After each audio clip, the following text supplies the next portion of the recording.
First of all ನನಗೆ ಈ ಕಾರ್ಯಕ್ರಮಕ್ಕೆ ಬಂದು ಈ ಕಾರ್ಯಕ್ರಮದ ಒಂದು ಭಾಗಿಯಾಗೋದಕ್ಕೆ ಅವಕಾಶ ಕೊಟ್ಟಿದ್ದಕ್ಕೆ ನಾನು ಧನ್ಯವಾದಗಳನ್ನು ಹೇಳಕ್ಕೆ ಇಷ್ಟಪಡ್ತೀನಿ. ಯಾಕಂದರೆ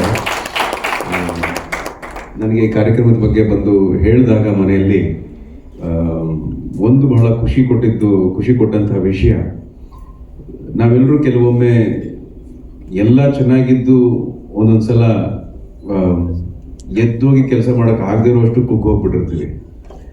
ಆದರೆ ಅನಿವಾರ್ಯತೆಯಿಂದ ಹಾಗೆ ಇದ್ದು ಇಲ್ಲ ಇನ್ನು ಮುಂದಕ್ಕೆ ಹೆಜ್ಜೆ ಇಡಬೇಕು, ಏನಾದರೂ ಒಂದು ಸಾಧನೆಯನ್ನು ಮಾಡಬೇಕು, ಯಾವುದಾದ್ರೂ ಒಂದು ರೀತಿಲಿ ನಮ್ಮ ಜೀವನದಲ್ಲಿ ನಾವೇ ಚಾಂಪಿಯನ್ಸ್ ಆಗಬೇಕು ಅನ್ನೋ ಮನಃಶಕ್ತಿ ಇದೆಯಲ್ಲ, ಅದನ್ನು ನೋಡಿದಾಗ ನಮಗೆ ಜೀವನದಲ್ಲಿ ಬಹಳ ದೊಡ್ಡ ಸ್ಫೂರ್ತಿ ಬರುತ್ತೆ, ಬಹಳ ದೊಡ್ಡ ಆಶಯ ಬರುತ್ತೆ. ಹಾಗಾಗಿ ಈ ಕಾರ್ಯಕ್ರಮದಲ್ಲಿ ನಮ್ಮ Karnataka wheelchair premier league ಇದರ ಹಿಂದಿನ ಉದ್ದೇಶ ಆಗಲಿ, ಇದರ ಹಿಂದಿನ ಬಹಳ ದೊಡ್ಡ ಒಂದು ಆಶಯ, ಇವೆಲ್ಲವೂ ಕೂಡ ನನ್ನ ಮನಸ್ಸಿಗೆ ಬಹಳ ಹತ್ತಿರ ಆಯಿತು. ಹಾಗಾಗಿ ಇವತ್ತಿನ ಉದ್ಘಾಟನಾ ಸಮಾರಂಭಕ್ಕೆ, ಹಾಗೆ ಯಾವಾಗ ನಮ್ಮ ಟೂರ್ನಮೆಂಟ್ ನಡೆಯುತ್ತೆ ಅವತ್ತು ಕೂಡ ಬರ್ತೀನಿ, ಅದನ್ನು ನೋಡ್ತೀನಿ. ಸಾಧ್ಯವಾದಷ್ಟು ನಮ್ಮ ಕಲೀಗ್ಸ್ ಏನಿದ್ದಾರೆ, ಯಾರ್ಯಾರು ಬರ್ತಾರೆ ಅಂದರೆ ಯಾರ್ಯಾರಿಗೆ ಇದ್ರ ಬಗ್ಗೆ ಒಂದು ಅಭಿರುಚಿ ಇದೆ, ಯಾರ್ಯಾರಿಗೆ ಇದ್ರ ಬಗ್ಗೆ ಒಂದು ಆಸಕ್ತಿ ಇದೆ, ಈ ಕೆಲಸದ ಹಿಂದಿನ ಒಂದು ಏನಂತಾರೆ ಆಂಬಿಷನ್ ಏನಿದೆ ಅದ್ರ ಬಗ್ಗೆ ಯಾರಿಗೆ ಅರಿವಿದೆ ಅವ್ರನ್ನ ಕರಿತೀನಿ, ಅವರು ಬರ್ತಾರೆ. ನನ್ನ ಆಸೆ ಏನಿಲ್ಲ, ನಿಮ್ಮ AV ನೋಡಿದಾಗ ಬಹಳ ಖುಷಿ ಆಯಿತು ಶಿವ ಅವರೇ. ಯಾಕಂದರೆ ಬಹಳ ದೊಡ್ಡ ಮಟ್ಟಕ್ಕೆ ಬೆಳಿಬೇಕು ಅನ್ನೋ ನನ್ನ ಆಸೆ ಬರೀ ನಿಮ್ಮಲ್ಲಿ ಮಾತ್ರ ಇಲ್ಲ, ಐ ಆಮ್ ಶ್ಯೂರ್ ನಿಮ್ಮ ಜೊತೆ ಆಡದಂಥ ನಿಮ್ಮ ಎಲ್ಲ ಸ್ನೇಹಿತರಿಗೂ ಆಸೆ ಇರುತ್ತೆ.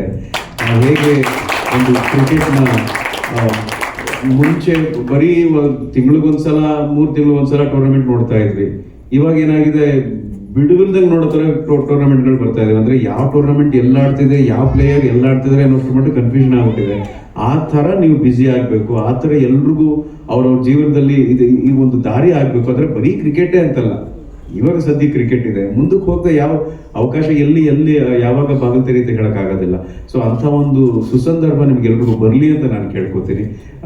ನಿಮ್ಮ ಜೊತೆಗೆ ಕೈಗೂಡಿಸಿರುವಂಥ ನಮ್ಮ ದಿವ್ಯಾಂಗ ಮೈತ್ರಿ ಸ್ಪೋರ್ಟ್ಸ್ ಅಕಾಡೆಮಿ ಮತ್ತು ಕ್ಷಮತಾ ಇನೋವೇಷನ್ ಫೌಂಡೇಶನ್, ಅಂದರೆ ಉದ್ದೇಶ ಬಹಳ ಪ್ಯೂರ್ ಆಗಿದ್ದಾಗ, ಬಹಳ ಅಂದರೆ ನಿಸ್ವಾರ್ಥವಾಗಿದ್ದಾಗ ಎಲ್ಲ ಕೆಲಸಗಳು ತಾನಾಗೆ ಆಗುತ್ತಂತೆ. ಸೊ ಹಾಗಾಗಿ ಇದು ಕೂಡ ಹಾಗೆ ಆಗ್ತಾ ಇದೆ. ಸರ್ ಇದ್ದಾರೆ, ನಿಮಗೆ ಸಪೋರ್ಟ್ ಮಾಡ್ತಿರುವಂಥ ಹಲವಾರು ಜನ ಪೇಟ್ರನ್ಸ್ ಇದ್ದಾರೆ. ಎಲ್ಲರಿಂದ ನಿಮಗೆ ಬಹಳ ಒಳ್ಳೆ ಸ್ಫೂರ್ತಿ ಸಿಗಲಿ, ಪ್ರೋತ್ಸಾಹ ಸಿಗಲಿ, ಸಹಾಯ ಆಗಲಿ. ಜೊತೆಗೆ ನನಗೂ ಕೂಡ ಒಂದು ಅವಕಾಶ ಕೊಟ್ಟಿದ್ದೀರಿ. ನನ್ನ ಕೈಲಾದಷ್ಟು ಕೆಲವು ಸಲ ಕೈ ಮೀರಿ, ನಮ್ಮ ಮಿತಿ ಮೀರಿ ಸಹಾಯ ಮಾಡುವಂಥ ಕೆಲಸನೂ ನಾವು ಮಾಡ್ತೀವಿ. ಹಾಗಾಗಿ ಈ ಸ್ಫೂರ್ತಿದಾಯಕವಾದಂಥ ಸಮಾರಂಭಕ್ಕೆ ಕರೆದಿದ್ದಕ್ಕೆ ನಿಮಗೆಲ್ಲರಿಗೂ ಧನ್ಯವಾದಗಳನ್ನು ಹೇಳಿ ನನ್ನ ಮಾತನ್ನು ಮುಗಿಸ್ತೀನಿ. ಜೈ ಹಿಂದ್, ಜೈ ಕರ್ನಾಟಕ.